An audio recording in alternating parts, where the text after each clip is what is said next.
Jesus Christ. Well, Colbert was never really a stand-up, so, I mean, I guess he has that.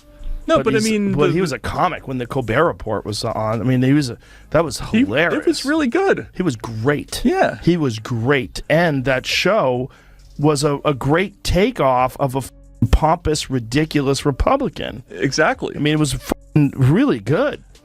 And then when you see this, you're like, wait a minute.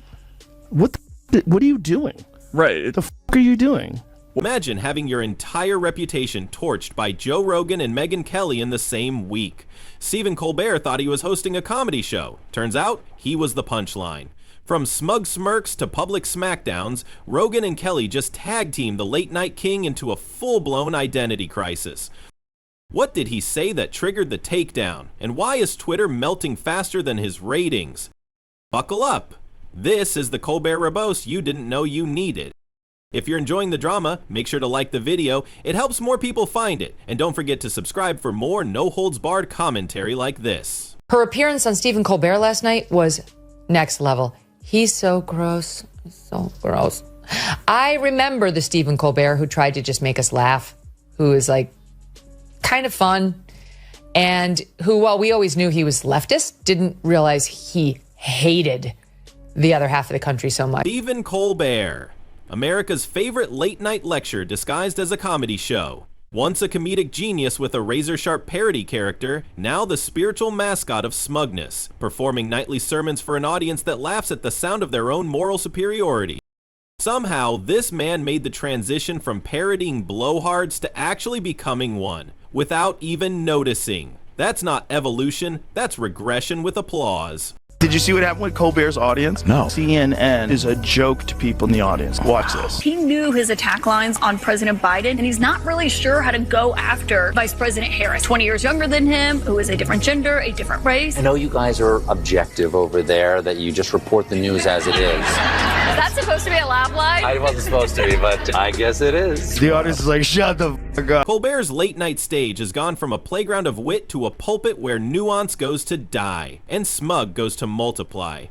He's like the human version of a LinkedIn inspirational post if it wore glasses, sipped lukewarm Chardonnay, and thought repeating White House press releases with jazz hands counted as bravery. It was, but it is so smart. He said Colbert came up and made his name playing a loving portrayal of a sort of useful idiot, a sort of dum-dum on the right who meant well but was, a real idiot. And now he's playing a useful idiot in a very loving portrayal of the left, a real dum-dum who means well but doesn't know anything, only he doesn't realize it this time. And Joe Rogan, the guy who records podcasts in a room so dimly lit it looks like he's about to summon demons, has somehow become the lighthouse of sanity next to Colbert's rave of performative virtue. When Joe talks, it might be in between lifting kettlebells and eating elk, but at least there's a question mark at the end of his sentences. Colbert talks like the human embodiment of a period. He doesn't want to hear from you, he wants you to hear him. Colbert from the show was this genius parody. Now he's just Stephen Colbert. Right. That's who he is. They destroyed the essence by giving him something. The best example of it was when Jon Stewart came on. And Jon Stewart was doing that bit about the lab leak theory. And Colbert is jumping in and stepping all over it. Right. And I'd like to see some evidence of that. Like, he's like fucking up the bit. Clearly, Stewart, who's a great comic, is in the middle of a bit. Right. Yeah, exactly. And Colbert's trying to, he's like, you could see the panic in his eyes that this is not going along with the narrative. So he's like, he's hamstringing the bit. Right. Which is crazy to see. Yeah, because his whole body is like physically mortified by the idea that he's sending off the wrong signals now. Megyn Kelly, fresh off a news career where she faced off with everything from the Trump cult to woke mobsters, looked at Colbert and said, "That's not journalism, that's karaoke for Democrats," and she's not wrong. When your biggest political punchline every night is Orange Man bad, delivered with the emotional range of a used car ad, you're not speaking truth to power, you're selling merch. Would you look at this? There are quite a few billionaires who support you. You are from Northern California, after all, where they grow them in fields out there. Who's your favorite billionaire? Because we all have a favorite billionaire. On three. 1, 2, 3. Oprah. I'm sorry. I claimed Oprah. You can't take her now. What's happened to him is what happens to virtually every news personality and late night personality and host of popular shows, podcasts, etc., which is they start getting invited to parties with Jennifer Aniston, etc.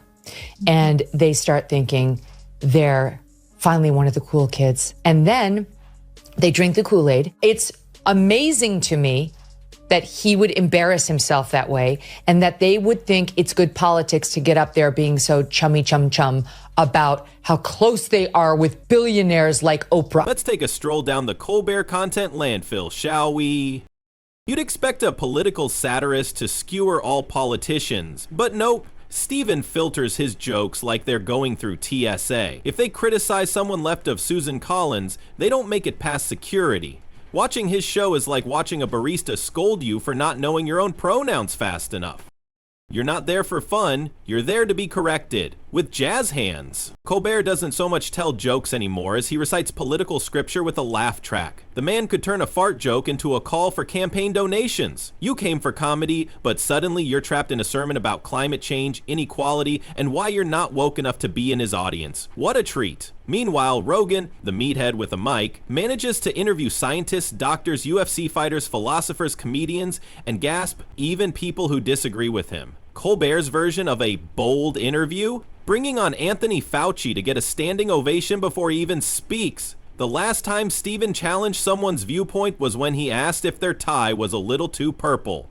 Colbert's an interesting cat, man. Yeah, he's a bunch of things rolled up into one because he's a legitimate Catholic. Like, he's really Catholic. Yeah. Despite all the scandals and kid and all the craziness. And then on top of that, he's this character, but now he's not the character anymore. No. Yeah. Now he's like a guy who's not totally playing the character, but the character comes in and out like little shadows. Yes, it does. And it's like, what are you? What's your real thoughts on things? Because I know you as Colbert. Yeah. I know you from the Colbert Report, this hilarious fake Republican guy. Yeah. And now I'm seeing you. I'm not sure what's going on here, man. Joe Rogan runs his show like a curiosity-driven conversation. Colbert runs his like a TED Talk, hosted by a smug high school valedictorian who thinks sarcasm is a substitute for facts. You can almost hear the inner monologue. I am a smart boy. They will clap. They always clap me. Kelly, who now has the freedom to actually call out hypocrisy wherever it lives, couldn't help but point out that Colbert is basically the human version of Twitter, virtue signaling. He wraps every joke in a blanket of moral superiority, like he's afraid the audience might think for themselves.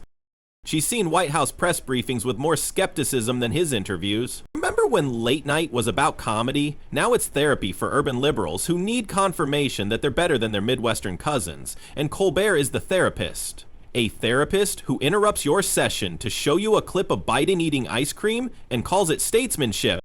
When Rogan wants to talk about COVID, he brings on doctors. When Colbert wants to talk about COVID, he brings on dancers dressed as syringes. No, seriously. He literally turned vaccine promotion into a Broadway number. Nothing says trust the science like jazz hands, sequins, and nasal swabbing choreography. That wasn't satire. It was a fever dream from someone who watched Rent on mushrooms. The left-wing New York City audience brought some truth to the matter. Watch. Trump has kind of been thrown on his heels by this, and he's not really sure how to go after Vice President Harris. He knew his attack lines on President Biden. He really has struggled with how to go after someone who's 20 years younger than him, who is a different gender, a different race. It's kind of been this moment where he has not been able to coalesce around a single attack line. I know you guys are objective over there, that you just report the news as it is. No, I know. CNN makes it. I know that's supposed to be a laugh line. I wasn't supposed to be, but I guess it is. Unbelievable.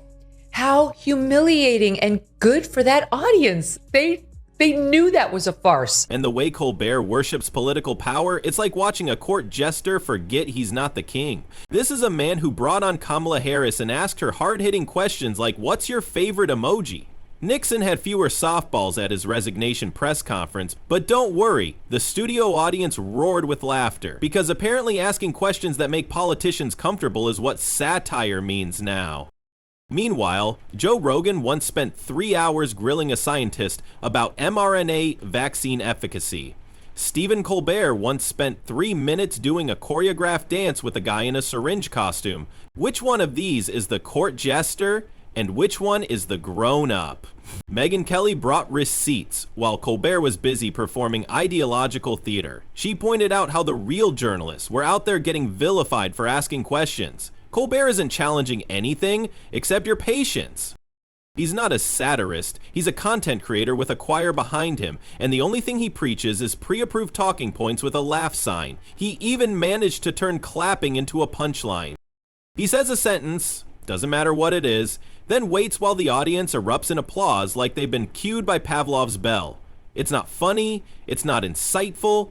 It's a room full of people clapping for agreeing. You could train squirrels to perform that same function if you gave them enough almonds and MSNBC clips. Yeah, well, also with him, it's like that's what brought him to the dance. Yeah. The reason why you're there is like, what kind of meetings did they have with him? Yeah. Like, what are we going to do here? We're going to play this straight? Or are you going to be Colbert? Colbert's biggest thrill lately is dunking on anyone who disagrees with him politically, which sounds brave until you realize he's performing to a crowd that already agrees with him.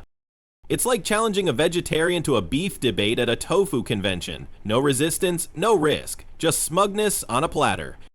Meanwhile, Rogan's had people like Bernie Sanders, Ben Shapiro, and Neil deGrasse Tyson all in the same room because, unlike Colbert, he's not afraid someone might say something unscripted. That's called conversation. Colbert's idea of dialogue is a monologue with decorative interruption. When Megyn Kelly talks politics, it's with a steel spine and a readiness to offend everyone. Colbert, he's like if Wikipedia and Reddit had a baby that could smirk. He's so deep in his own echo chamber, he could probably shout into a pillow and still get a standing ovation. Let's not forget his spectacular transformation into a cheerleader for the very institutions he once mocked. Remember when he skewered hypocrisy and government overreach? Now he's the guy telling you to shut up and obey, but with a wink and a band playing you off stage. The only thing funnier than his jokes is the idea that he still thinks he's subversive. His nightly routine could be summed up in 3 acts. Smirk, parrot, clap. He smirks to show you he's in on the joke. He parrots whatever narrative he knows will land best, and then he claps for himself vicariously through the audience. That's not comedy. That's performance art for people who think NPR is too edgy. My friends, but these people are all friends, like Rachel Maddow and Democratic Party politicians. They're friends. Have you ever seen a video of Chuck Schumer and Stephen Colbert dancing together? Oh God, I can't even imagine. You need to see it. Do we have time? You need to see it. Yeah. You need to just see them dancing together. and I feel the same way about comedians that you do about journalists. You know, like you can't be friends with those people because there's going to come a time where you have to talk shit about them. Even as writers seem tired half the time, you can tell the joke was stitched together from 5 tweets and a CNN chyron. The punchlines land with all the grace of a toddler on a trampoline made of smug.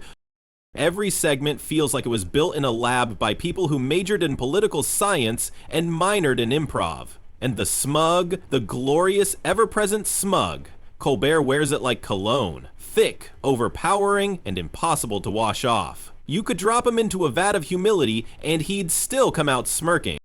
When Joe Rogan roasts something, you feel like you're at a barbecue with a guy who has opinions and isn't afraid to admit he might be wrong. When Colbert roasts something, it's a vegan potluck where everyone's pretending tofu tastes good. And if you disagree, you're a bigot. One of them is authentic, the other has a teleprompter and a messiah complex. Megyn Kelly can slice through ideological fluff with the precision of a surgeon. Colbert, he throws glitter at it and calls it truth. You don't need a scalpel to cut through Colbert's act, you just need a reason to stop clapping long enough to think. And while Joe and Megyn engage in unscripted conversations with unpredictable guests, Stephen huddles in his corner with political pets who know exactly how to avoid anything resembling a real moment. His interviews are less about learning and more about nodding. It's like watching 2 bobbleheads agree to death. Here's Stephen Colbert grappling with that news. Now, if, like me, you're wondering why the Department of Energy is the one making this judgment, it's because that agency oversees a network of U.S. national laboratories, some of which conduct advanced biological research. No. bad energy department. No biolabs until you finish building your electric car charging stations. Colbert's entire show is a therapy session for coastal elites, and he's the unlicensed therapist scribbling affirmations on a chalkboard that says we're better than them at this point. If Stephen sneezed on stage, his audience would applaud the sneeze for being vaccinated. Even his takedowns of political enemies are predictable. Trump bad, Republicans worse, questioning the narrative, dangerous. Meanwhile, he never met a Democratic scandal he couldn't ignore with a well-timed smirk and a pivot to, but Republicans? His logic has more holes than a fishing net, and yet somehow it still catches a round of applause every time. Joe Rogan with his podcast Empire and mushroom-fueled tangents might not be everyone's cup of tea, but he invites dissent. Colbert invites backup singers. One of them is having conversations, the other is singing a solo to himself in the mirror. Megyn Kelly, lover or hater, challenges everyone. Colbert, he challenges his lighting technician more than any idea. Watching him talk politics is like watching someone read a BuzzFeed listicle with the conviction of a preacher. There's more depth in a kiddie pool filled with sentimentality, and let's be honest, Colbert's brand of satire is the kind you order on Etsy, mass-produced, ethically sourced, and entirely devoid of edge. He's like an iPad for your brain, sleek, smooth, and completely incapable of processing anything uncomfortable. I mean, Right? I missed the apology for all the misleading he did. that's the dedication to dogma. It's a religion for them. They can't give up the fact that they lied to people. They didn't let the truth get out. They silenced and harassed people who tried to talk about the truth. They just can't cope with that. Stephen Colbert used to be funny. Now he's just loud in that very specific way people get when they're surrounded by too many yes men and not enough honest feedback. No matter how many applause breaks he scripts into his monologue, no matter how many fake laughs he draws with punchlines that double as campaign slogans, he will never be the voice of truth, just the gesture. Who forgot? He's supposed to poke the king, not lick his boot. So here we are, Rogan and Kelly with microphones and integrity, and Colbert with a smirk, a studio band, and a moral compass that points whichever direction the DNC tells it to.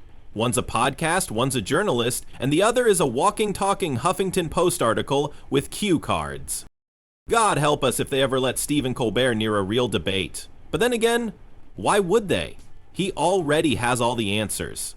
Just ask his mirror, or his audience, or his writers, or the ghost of satire quietly weeping backstage. Colbert's charm, offensive. It's like watching a robot programmed to mimic empathy, awkward, forced, and utterly hollow. His wit is a recycled meme served lukewarm with a side of smugness. Every joke lands like a lecture from your least funny uncle who still thinks dad jokes are peak comedy. While Joe Rogan digs deep, challenges guests, and dares to explore messy truths, Colbert tiptoes through scripted punchlines, terrified of offending anyone but Trump. Kelly's sharp edges cut through his polished facade, exposing a performer clinging desperately to relevance. At this point, Colbert isn't a late-night host. He's a cautionary tale about what happens when satire becomes the satire of itself.